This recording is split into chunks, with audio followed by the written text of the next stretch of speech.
What more can you tell us? Well, I mean, Ottawa is a very sleepy government town, so today was just something that no one here has ever seen before. The downtown core is totally locked down. You have police with automated machine guns that have taken position everywhere.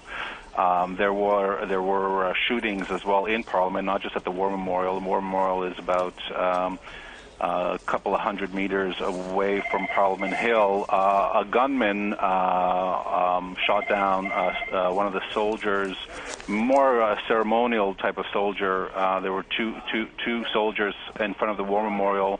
One of them was shot and killed, and there was also an incident in the Parliament, so we're not sure if it was the same gunman who just walked up to the Parliament, got into the building, was right, in the vicinity of where the government caucus was meeting, where the Prime Minister may have been. It's not clear. He was actually in the room, and with his rifle, and essentially was shot dead there after entering the building. I mean, the city's in shock. I mean, this thing. But Theo, talk to us, because there have been concerns because there was a shooting just a couple of days ago, the murder of a soldier by a man who authorities say was radicalized, and that has raised the specter of terrorism fears throughout Canada. It wasn't actually a shooting. It was a soldier was run down by a car. So this individual essentially rammed into a soldier with their car, and also was shot dead after a car chase. That was just outside of Montreal. Yeah, and it was. I mean, the threat level. I mean, people were concerned about it, but still, no one believed that.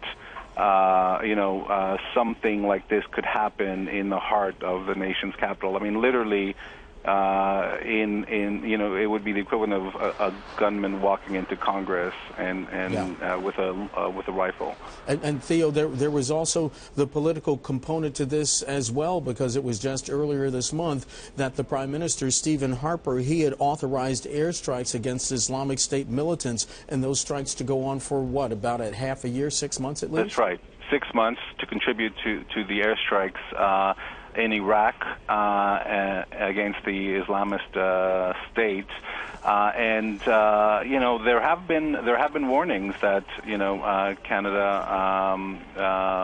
could be under threat. It's just that I guess no one. I mean, it's never happened before in Canada.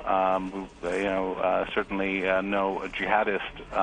There have been some threats that have been thwarted in the past, but nothing like this has ever happened in Canada. So I guess people are just in disbelief.